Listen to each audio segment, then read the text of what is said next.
3.45 ამოცანა. აირი, რომლის მოცულობა იყო 1 ლიტრი და ტემპერატურა 200 გრადუს ცელსიუსი, იზობარულად გაფართოვდა 2 ლიტრ მოცულობამდე. შემდეგ იზოქორულად შეიკუმშა 1 ლიტრ მოცულობამდე და ბოლოს იზოქორულად დაუბრუნდა საწყის მდგომარეობას. დაახაზეთ ამ პროცესის VT დამოკიდებულების გრაფიკი. ჩავწეროთ მოცემულობა, ესე იგი საწყისი მოცულობა, V პირველი დავუნიშნოთ, იყო 1 ლიტრი აირის, ტემპერატურა T პირველი იყო 200 გრადუს ცელსიუსი, იზობარულად გაფართოვდა 2 ლიტრ მოცულობამდე, ესე იგი P1 უდრის P2-ს და მოცულობა V2 არის, ესე იგი 2 ლიტრი. შემდეგ იზოქორულად შეიკუმშა 1 ლიტრ, შემდეგ იზოთერმულად შეიკუმშა 1 ლიტრ მოცულობამდე, ესე იგი T2 უდრის T3-ს და მოცულობა V3 გახდა 1 ლიტრი. და ბოლოს იზოქორულად დაუბრუნდა საწყის მდგომარეობაში. ესე იგი V4 უდრის V3-ს. მოდით ჩავწეროთ, ესე იგი გრაფიკულად, ჯერ პირველ რიგში დიაგრამა გავაკეთოთ. ეს არის საწყისი მდგომარეობა პირველი, ესე იგი პარამეტრები არის P1, V1, T1, ხო? პირველ შემთხვევაში მეორე მდგომარეობაში გადავიდა იზობარულად. ესე იგი მეორე მდგომარეობაში წნევა იგივე არის, რაც თავიდან იყო, ტემპერატურა შეიცვლება და მოცულობაც შეიცვლება. V2, P1, V2, T2. შემდეგ იზოთერმულად გადავიდა მესამე მდგომარეობაში, ახლა აქ შეიცვლება როგორც წნევა, ასევე ესე იგი გახდება P3, მოცულობა გახდება V1, ტემპერატურა T2 და მერე მეოთხე ეტაპზე, ესე იგი იზოქორულად დაუბრუნდა საწყის მდგომარეობას. საწყის მდგომარეობა არის P1, V1, T1. ეხლა დავხატოთ ამისი VT დიაგრამა. მოდით, აი აქ იყოს V, მოცულობა გადაზომილი, აქ იყოს ტემპერატურა გადაზომილი. ხო, აბსოლუტური ტემპერატურა. ეხლა ცხადია, რომ ეს ტემპერატურა, რომელიც გვაქვს მოცემული 200 გრადუს ცელსიუსი, ჩვენ შეგვიძლია გადავიყვანოთ კელვინის სკალაზე, ეგ იქნება 200 პლუს 273 და გამოვა 473 გრადუს კელვინი. კარგით, მოდით ეგ იყოს, თქვათ, რაღაცა ესეთი ერთეულები ავიღოთ. თქვათ, ეს იყოს ნახევარილიტრები, ეს იყოს 1 ლიტრი, ეს 2 ლიტრი, ესენი ნახევრები არის.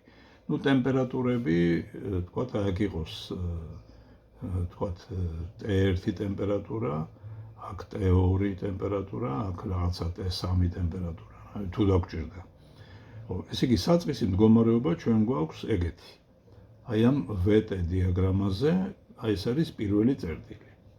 და პირველ შემთხვევაში ჩვენ ვხედავთ, რომ იზობარულად ხდება გადასვლა ერთი მდგომარეობიდან მეორე მდგომარეობაში. მეორე მდგომარეობა არის 2 ლიტრი მოცულობამდე იზობარულად გადავიდა.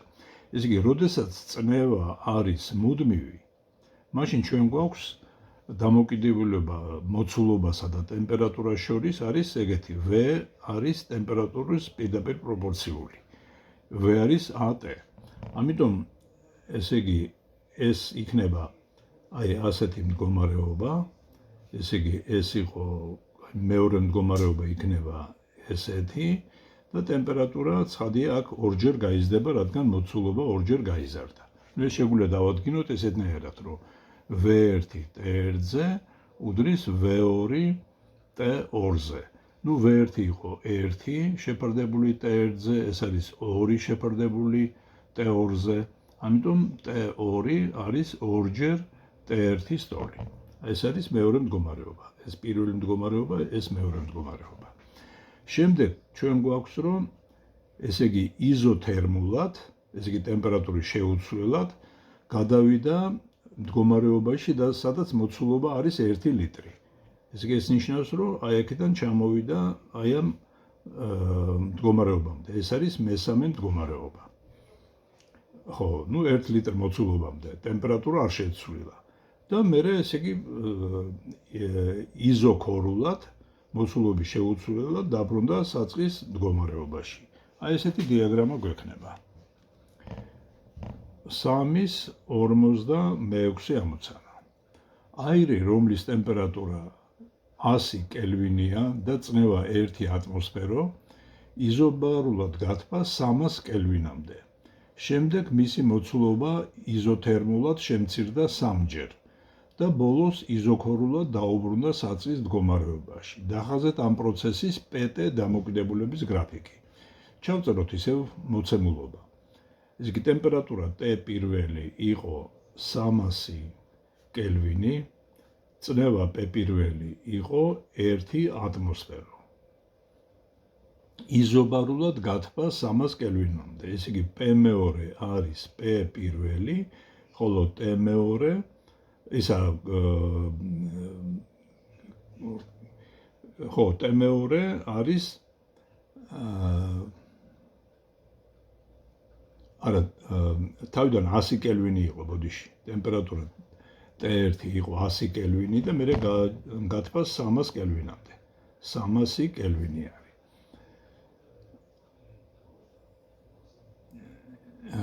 შემდეგ იზოთერმულად მისი მოცულობა იზოთერმულად შემცირდა. ხო, ნუ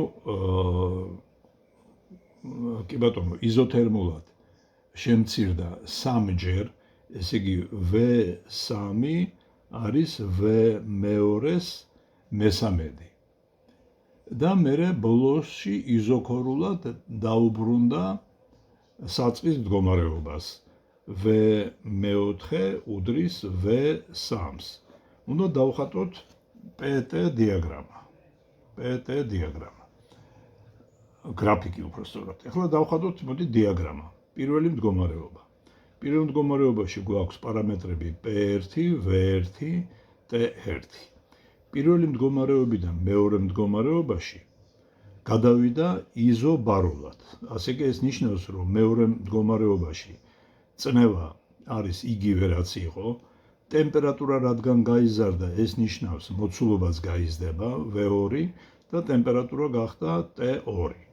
შემდეგ ამ მდგომარეობიდან მესამე მდგომარეობაში იზოთერმულად მოცულობა 3-ჯერ შემცირდა. ნუ წნევა გახდება რაღაცა P2, ესე იგი ბოდიში P3-ით აღნიშნოთ ეს წნევა. მოცულობა იქნება V3, ტემპერატურა T2, რადგან იზოთერმული პროცესია. აქ არის, ნუ T კონსტანტა არის. აქ არის წნევა არის კონსტანტა. და მერე მესამე მდგომარეობიდან საწყის მდგომარეობაში, ესე იგი მეოთხე მდგომარეობა საწყის მდგომარეობას ეხება. აქ უკვე იზოქორულად V არის კონსტანტა, ესეთნაირად წამოვიდა. ამიტომ რადგან იზოქორული პროცესი არის, ესე იგი V არ იცვლება და შეიცვლება წნევაც და ტემპერატურა. ამიტომ თქვათ ეს გახდება P1, V1, T1. იმიტომ რომ საწყის მდგომარეობას დაუბრუნდა. დავხატოთ ესე იგი PT დიაგრამა. აქ არის წნევა გადაზომილი, აქ არის ტემპერატურა, იმით რაღაცნაირად ესეთი დანაყოფები გავაკეთოთ. ეს იყოს თქვათ 1 ატმოსფერო, ნუ მოით ეს იყოს 1 ატმოსფერო, ეს 2 ატმოსფერო, ეს ნახევარი ატმოსფერო იყოს. ტემპერატურა T პირველი არის 100 კელვინი, 1, 2, 3, ეს არის 100 კელვინი, ეს 200, ეს არის 300 კელვინი. ხო, საწყისი მდგომარეობა ჩვენ გვაქვს ესეთი, რომ წნევა არის 1 ატმოსფერო, მოცულობა და ტემპერატურა არის 100 კელვინი. ეს არის პირველი წერტილი. შემდეგ ხდება, რომ იზობარულად ტემპერატურა 3-ჯერ გაიზარდა.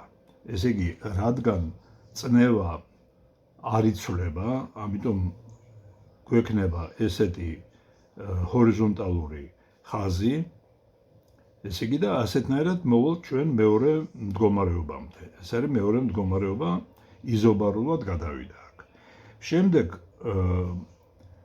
მეორე მდგომარეობიდან ეს არის მასშტაბი მეორე მდგომარეობა.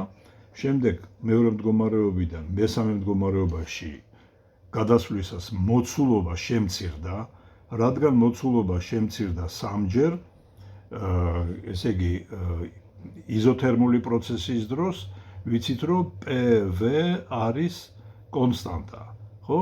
რადგან მოცულობა 3-ჯერ შემცირდა, წნევა 3-ჯერ გაიზრდება. ასე რომ მესამე მდგომარეობაში ეს იქნება აი რაღაცა აი 3 ატმოსფერომდე, აი აქ არ მეტევა, აი აქ სადაც 3 იქნება. ეს არის იზოთერმული პროცესი, მივიდა აი აქედან მესამე მდგომარეობამდე და მერე ეს იზოქორულად დაუბრუნდა საწყის მდგომარეობაში. იზოქორულად, ესე იგი თუ V არის კონსტანტა, მაშინ P არის ტემპერატურის პროპორციული. ნუ შეიძლება დავწეროთ P არის ალფა T. ამიტომ ეს გრაფიკი 0-ზე უნდა გადიოდეს. აი ესეთი სურათი გვექნება.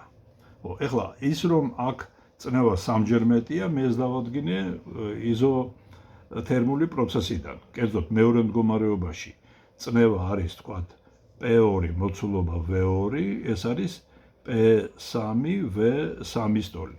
V3 იყო V2-ის ნახევარი, ამიტომ P2 V2 P3 V2-ის ნახევარი იყო მესამედი. ესენი გაიკვეცება და აქედან P3 არის 3-ჯერ P2, მაგრამ P2 P1 სტოლი, ამიტომ ეს 3 ატმოსფერო იქნება ეს წერტილი.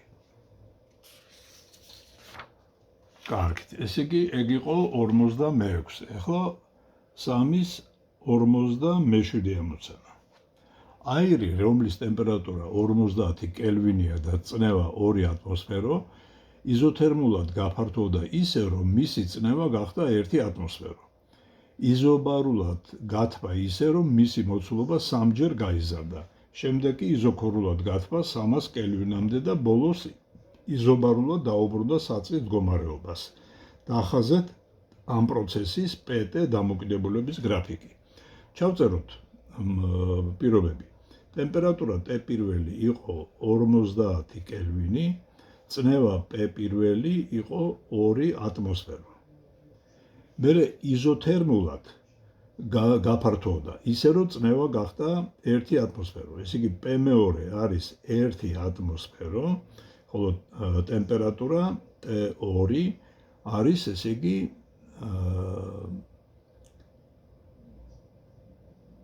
ну, რაღაცა ტემპერატურა არის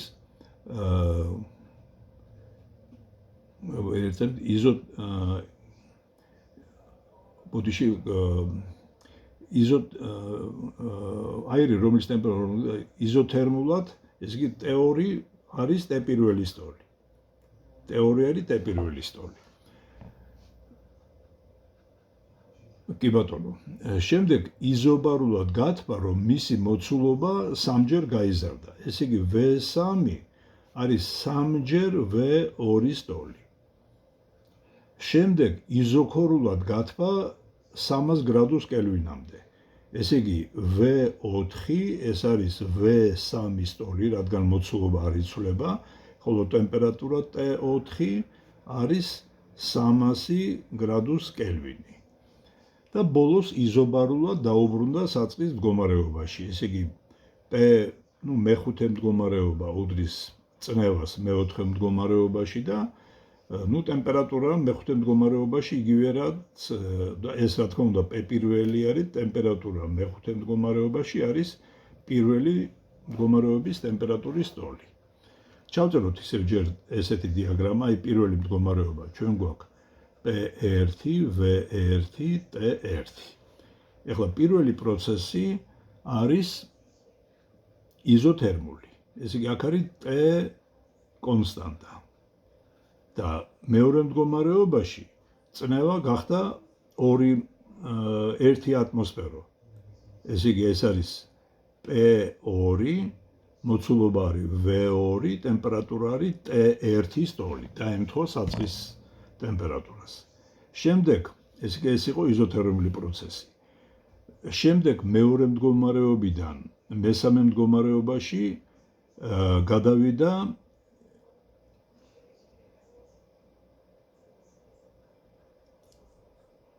იზობარულად. ესე იგი აქ არის წნევა უცვლელი. ესე იგი აქ წნევა ისევ არის P2, მოცულობა გახდება V3, ტემპერატურა გახდება რაღაცა T3-ის ტოლი. ეს არის მესამე მდგომარეობა. ეხლა მეოთხე მდგომარეობა რა არის? მეოთხე მდგომარეობაში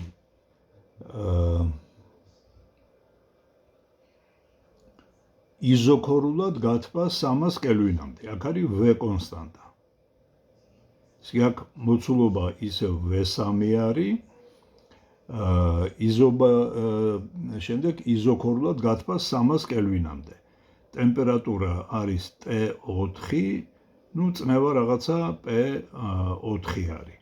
და მერე დავუბრუნდა საწყის მდგომარეობას. ესე იგი ეს მეხუთე მდგომარეობა ემთხვევა პირველ მდგომარეობას. აქ პარამეტრები არის P1, V1, T1 და ეს პროცესი არის იზოქორული. V არის კონსტანტა.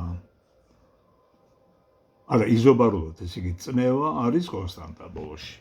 და ეხლა უნდა დავხატოთ ამ პროცესის PT დიაგრამა.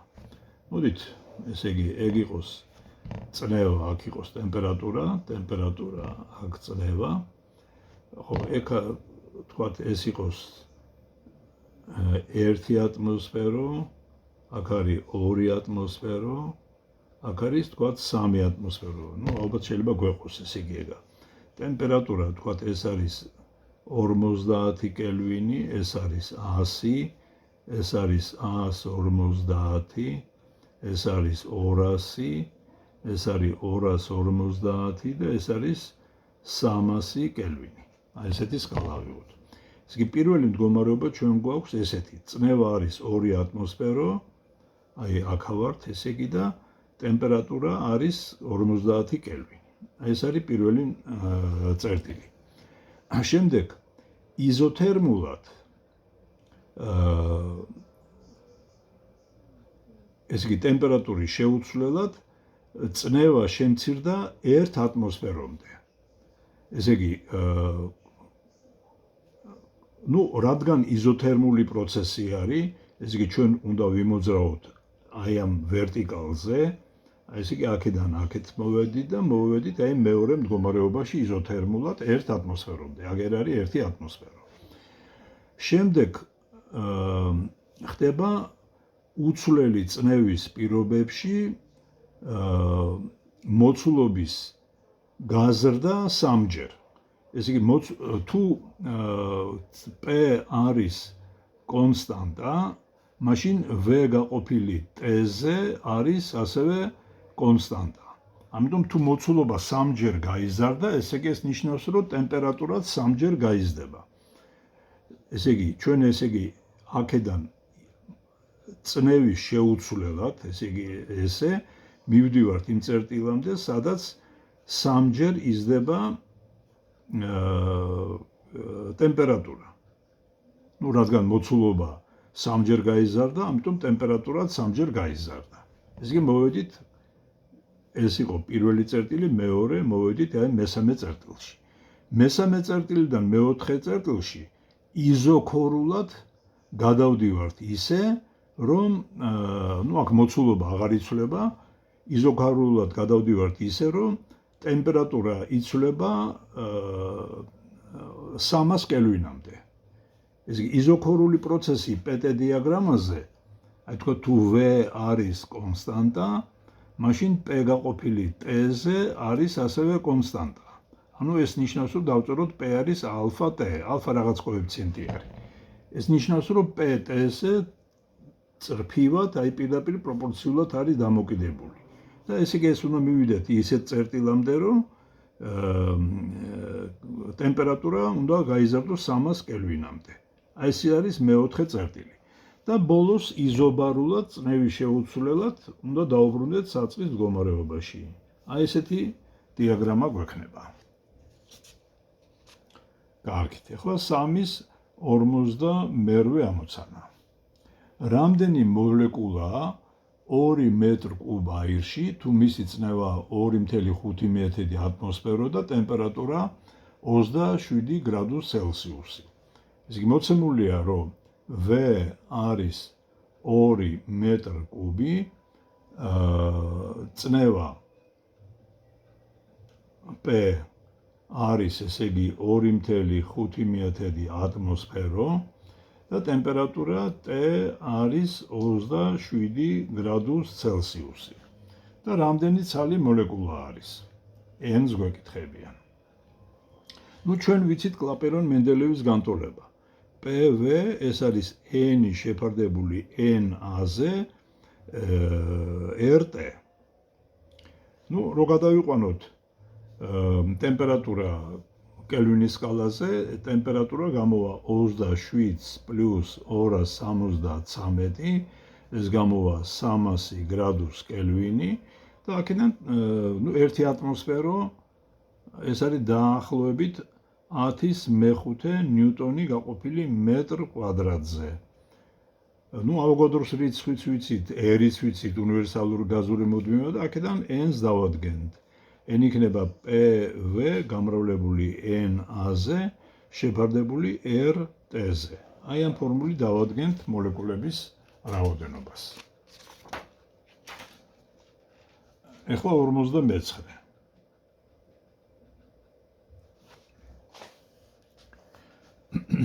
განსაზღვრეთ აირის მოცულობა, რომლის წნევა არის 1520 მილიმეტრი ვერცხლის სვეტის და ტემპერატურა 12 გრადუს ცელსიუსი და აირი შეიცავს 5,4 1026 ხარისხად მოლეკულას. ნუ წნევა არის 1520 მილიმეტრი ვერცხლის წყლის სვეტის წნევის ტოლი, ტემპერატურა T არის 12 გრადუს ცელსიუსი,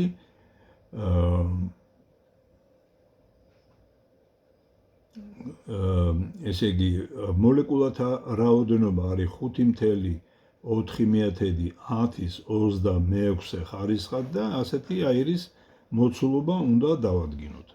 პირველ რიგში მოდით ეს წნევა გადავიყვანოთ ნიუტონ მეტ კვადრატებში. ამის გადაყვანა ხდება ρ-G-H ფორმულით, სადაც ρ არის ვერცხლის წყლის სიმკვრივე. ესე იგი P გამოვა 13,6 მესამე ხარისხად, G არის 9,8 და 1520 მილიმეტრი ეს არის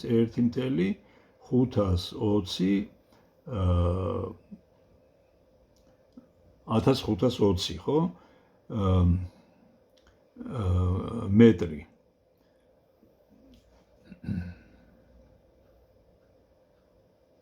ხო, იმიტომ რომ მეტრი და 52, ნუ ეს ოციანი შეიძლება, ეს 0 შეიძლება აღარ დავწეროთ. ეს უკვე გვექნება ნიუტონი შეფარდებული მეტრ კვადრატებში. მერე ამის გარდა ვწერთ ფორმულას PV, ეს არის N-ი შეფარდებული NA-ზე RT.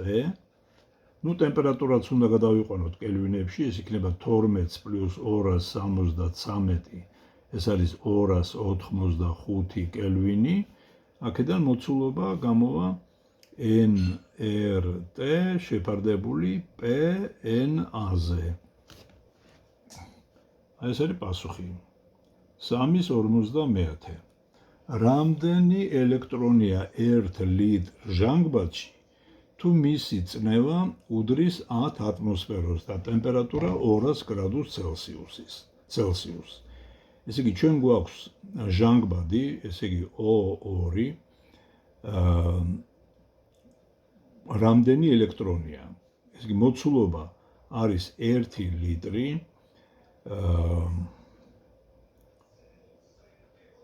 წნევა P არის 10 ატმოსფერო და ტემპერატურა არის 200 გრადუს ცელსიუსი. აქ გვეუბნებიან ელექტრონების რაოდენობა რამდენი არის. პირველ რიგში მოდი ჯერ ვიპოვოთ რამდენი ესე იგი მოლეკულა გვაქვს.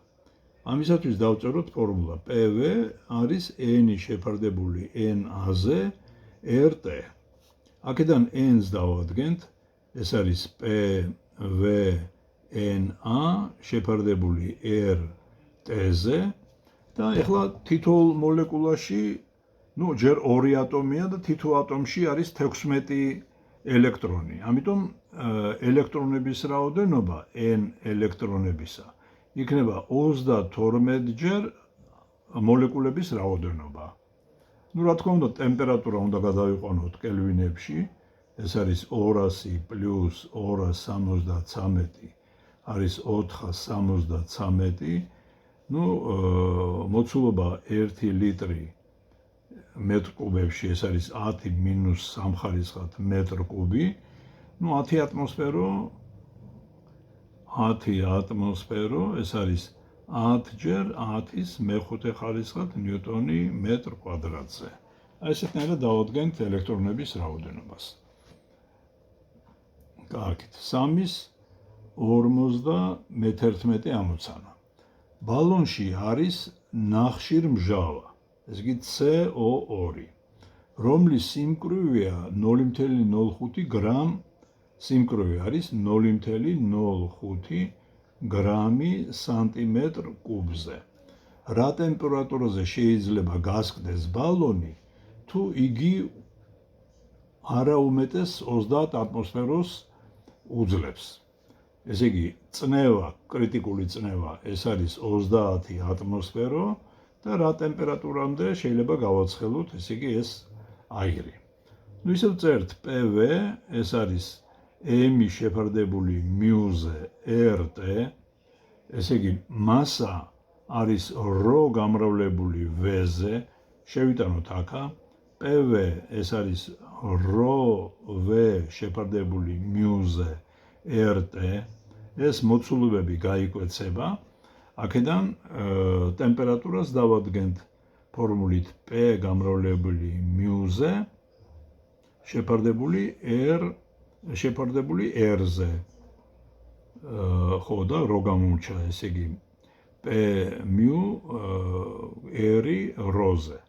აი ესეთი ფორმულით ვისარგებლებთ. რაც შეეხება μ-ს, მისი მნიშვნელობა იქნება C-ი არის 14, O-ი არის 16, ეს იგი 32 პლუს 14, ეს არის 50, ეს იგი 32 პლუს 32 პლუს 14, ეს იგი 46, 10 მინუს 3 ხარისხად კილოგრამი მოლზე. ხო, აი ესეთნაირად დავითვლით, ესე იგი ამ ტემპერატურას. ეხლა 52 ამოცანა. გამოთვალეთ 1 მოლი აირის წნევა, თუ მისი მოცულობა 1 ლიტრი და ტემპერატურა 27 გრადუს ცელსიუსი. ეს იგი ნივთიერების რაოდენობა არის 1 მოლი, ნიუთი აღინიშნება. მოცულობა V არის 1 ლიტრი, 10 მინუს 3 ხარისხად მეტრ კუბი, ტემპერატურა არის 27 გრადუს ცელსიუსი. უნდა გამოთვალოთ ასეთი აირის წნევა. ესე იგი PV ეს არის m შეფარდებული μ-ზე RT, ეს არის ნ. ამიტომ PV ეს არის ნ RT და აქედან წნევა იქნება ნ RT შეფარდებული V-ზე. აი აქედან დავითვლით, ესე იგი აი მოცულობას. რა თქმა უნდა, ეს ტემპერატურა უნდა გადავიყვანოთ კელვინებში, ესე იგი 27 პლუს 273 ეს გამოდის 300 გრადუს კელვინი, ნუ 1 ლიტრა თქვით ესე იგი რომ არის 10 - 3 ხარისხად მეტრ კუბი. 53 ამოცანა. იდეალური აირის მოცულობა 40 ლიტრია. წნევა კი 2/10 ნიუტონი მეტრ კვადრატი და ტემპერატურა 15 გრადუს ცელსიუსი. იპოვეთ აირის რაოდენობა მოლობით. ესე იგი მოცულობა არის 40 ლიტრი, ეს იგივე რაც 40 - 3 ხარისხად მეტრ კუბი. წნევა არის 2/10 ნიუტონი მეტრ კვადრატზე. ტემპერატურა არის 15 გრადუს ცელსიუსი და რამდენი მოლი აირია ამ აირში. ესე იგი PV ეს არის νRT. აქედან ნ არის PV გაყოფილი RT-ზე. აი აქედან დავთვლით მაგას ყველაფერს, უბრალოდ ტემპერატურა უნდა გადავიყვანოთ კელვინის სკალაზე. 15 + 273 არის 288 გრადუს კელვინი. 54 ამოცანა. აზოტსა და წყალბადს ერთსა და იმავე ტემპერატურაზე ერთნაირი სიმკვრივე აქვთ, რომლის წნევაა მეტი და რამდენჯერ. ესე იგი გვაქვს აზოტი და ესე იგი N2 და წყალბადი H2 და გვეკითხებიან რომელს მეტი წნევა აქვს. ესე იგი P1-ის P2-თან შეფარდება თუ სიმკვრივეები ერთნაირი არის. ესე იგი ρ პირველი უდრის რ მეორეს. დავწეროთ ფორმულა PV, ეს არის კლაპერონ-მენდელეევის განტოლება M RT-ზე. M არის ρ გამრავლებული V-ზე.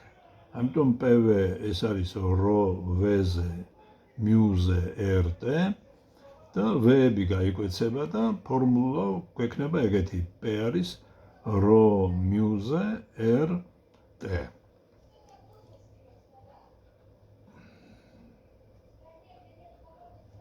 ხო, ნუ აქ ტემპერატურები ერთნაირი არის და სიმკვრივეებიც ერთნაირია.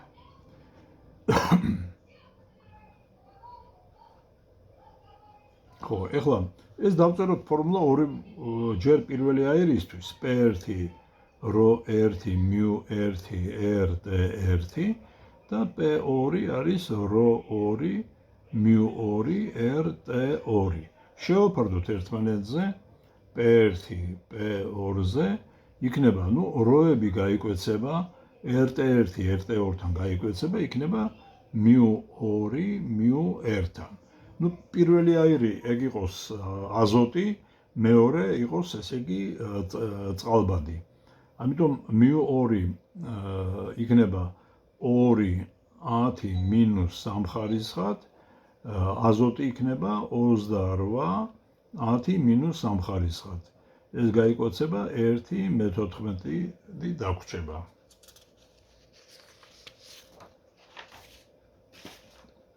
კარგით, ახლა 55. იპოვეთ 4/10 სმ3 ტევადობის ბალონში მოთავსებული აზოტის წონა. თუ აზოტის წნევა 100 ატმოსფერო, ხოლო ტემპერატურა 27 გრადუს ცელსიუსი.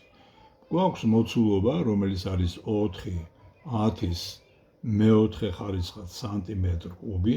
მოდით მეტრ კუბებში გადავიყვანოთ.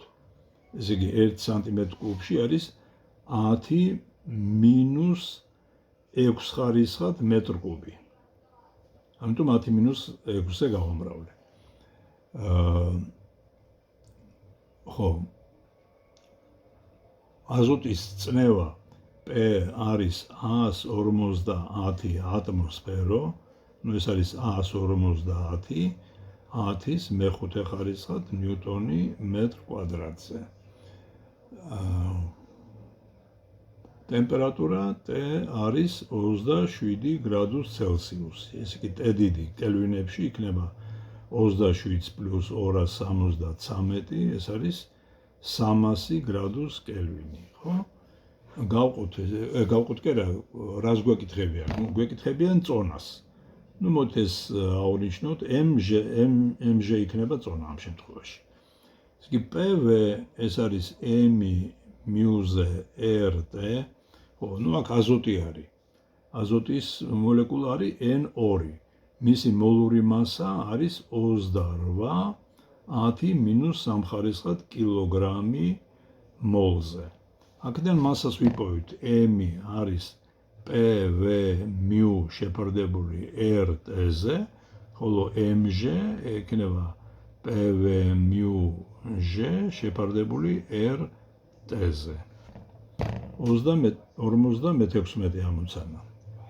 ჰაერით სავსე დახშულ ჭურჭლის ფსკერზე დევს 42 სანტიმეტრი კუბი მოცულობის მყარი სფერო, რომლის მასა არის 5 გრამი. რა წნევამდე უნდა შევკუმშოთ ჰაერი, რომ სფერომ დაიწყოს ზევით მოძრაობა? თუ ჰაერის ტემპერატურა 20 გრადუს ცელსიუსია, ჩათვალეთ, რომ ჰაერი დიდი წნევის დროს ემორჩილება იდეალური აირის მდგომარეობის განტოლებას. ეს იგი მასა იმ რაღაცა სხეულისა არის 5 გრამი, ნუ ეს არის 5 10-3 კილოგრამი, მისი მოცულობა არის 42 სანტიმეტრი კუბი, ანუ 42 10-6 მეტრი კუბი. და ეს იმყოფება ჰაერში, ესე იგი ჰაერი დახშულ ჭურჭელში და რა წნევამდე უნდა გავზარდოთ, რომ ამან დაიწყოს ზევით ამოსვლა. ხო, ტემპერატურა არის 20 გრადუს ცელსიუსი. ნუ ახლა სულ რა წნევამდე უნდა გავზარდოთ წნევა. ისე წარმოვიდგინოთ, რომ გვაქვს რაღაცა დახშული ჭურჭელი, აქ აირი არის და აქ არის რაღაცა სხეული. ეხლა რა შემთხვევაში დაიწყებს ეს სხეული ზევით მოძრაობას? ამ სხეულზე მოქმედებს ქვევით სიმძიმის ძალა და ზევით აი ამ აირის მხრიდან მოქმედი არის ამომგდები ძალა.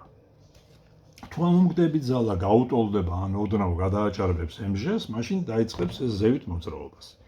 ეს იგი f ამომგდები უდრის mg-ს. აქედან ამომგდები ძალა არის რho, აი ჰაერისა, ჟ-ზე და v-ზე, სადაც v არის m სხეულის მოცულობა. ეხლა ჰაერის სიმკვრივე რო დავადგინოთ, დავწეროთ აი ამ ჰაერისთვის მდგომარეობის განტოლება. pv ეს არის m μ-ზე rt, ესე იგი ეს მასა არის რho ჰაერისა v-ზე, აქ რო შევიტანო, მექნება pv არის რho, არაგერიოთ, ეს ჰაერის მოცულობა არის აქაც. აქ კი აი ამ სხეულის მოცულობა არის. ესე იგი pv არის რho ჰაერისა v ჰაერისაზე μ-ზე rt. ეს v-ები ჰაერისები გაიკვეცება და აქედან წნევა მექნება რho ჰაერისა μ-ზე rt. ხოლო ეს სხეული რო ამოვიდეს ზევით, ამისათვის მე შესაბამისი თქვათ აი ეს პირობა შემიძლია დავწერო, ამოსვლის პირობა, როგორც აი აქ მეწერა, უბრალოდ შევიტან აქ ამომგდები ძალის ფორმულას. რho ჰაერისა ჟ-ზე და v სხეულისაზე ეგუდრის mg-ს. აქედან ჟ-ები გაიკვეცება, რho ჰაერისა იქნება m შეფარდებული v-ზე და ეს შეგვიძლია შევიტანოთ აი აქა. ასე რომ p-თვის გვექნება m აი ეს სხეულისა v სხეულისაზე μ-ზე სხეულის rt. აი ესეთნაირად დავითვლით აი ამ წნევას.